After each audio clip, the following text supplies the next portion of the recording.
Robert Sills, and I'm going to talk to you a little bit about Indonesia and the culture and economy. A little bit on the background of Indonesia. With the estimated population of over 352 million people, Indonesia is the fourth most populous country in the world. It has a Republican form of government which elects its own president, and its capital city is Jakarta. Indonesia is the largest archipelago in the world and has been an important trade region since at least the 17th century, which has traded with countries such as China and India, and also in turn absorbed their cultural views and religious and political models. Indonesia has been heavily influenced by foreign powers that have came to control their resources. The Muslims brought over Islam, and the Christians, the Europeans brought over Christianity. After the Dutch colonized Indonesia for over 3 centuries, Indonesia secured its independence after World War II, and since then Indonesia has its ups and downs. Indonesia consists of hundreds of different and distinct native ethnic and linguistic groups. The largest are the Javanese. They have a strong shared identity of unity due to their past of colonization. Their national motto literally translates to many yet one, which further testifies to their diversity. Indonesia's culture, a little bit about Indonesia's culture. They are multicultural. As I mentioned beforehand, they were heavily influenced by other countries that came over to monopolize their resources and trade with them, such as China, different Muslim nations, European countries such as the Dutch, and they have heavily, their culture has heavily drawn from pre-existing other cultures. Most islands are multi-ethnic, with large and small groups forming geographical enclaves. And cities and towns within such enclaves include a dominant majority. Indonesia is a collective culture, which means they have a format and a structure for their society, and is expected for everyone to adhere and to assimilate to those structural obligations. They remind me a lot of what we talked about with the Foxconn in China.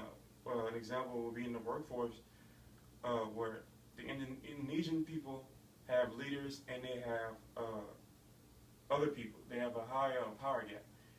But the difference is that they're okay with being treated unfairly and okay with those working conditions that the Foxconn workers shared, because they believe that the people who are in charge and people who are leading are born with that right and are meant to be that way. And as their motto states, but one, they put workforce first, and they believe that before all else, the work comes first and it must be done. So they don't question authority and they don't question the power gap.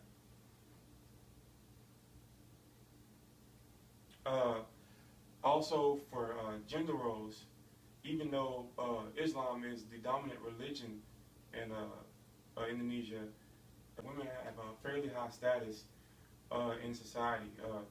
Many of the household work is shared equally between men and women, and women are very prevalent in the workforce.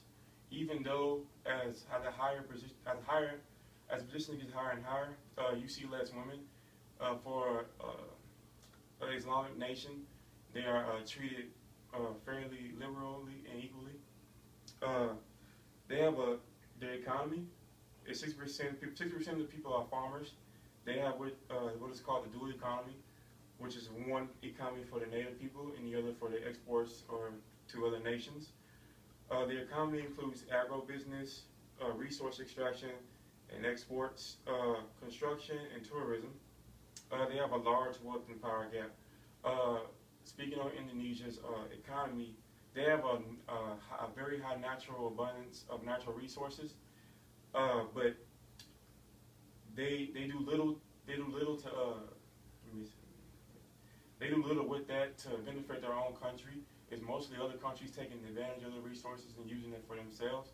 So as we learned about in class, the core countries such as China, India, China, America, are taking advantage of the peripheral country, which is Indonesia, and using their natural resources to benefit them and putting little back into Indonesia, which further contributes to their bad economy.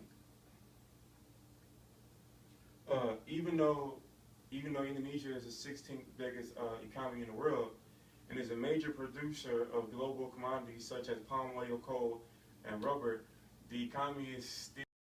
All in all, Indonesia is a developing country with a struggling economy, but it has the opportunity to rise. I believe if it took advantage of its natural resources and cut off some of the exportation from other countries, then it can use it within their own selves, then they could steadily improve. I also believe that with the new interests of entrepreneurs, due to the fact that for their natural resources, entrepreneurs are having new interest in Indonesia and have a particular interest in innovation, which we learned in class recently. That innovation is the most important factor when it comes to improvement and competitiveness within countries. I believe with this third industrial revolution, with all the new technologies such as like 3D printing and all the other technologies that are going to be made available globally around the world, I believe that Indonesia will have the opportunity to compete and to steadily rise in order to be more than a developing country.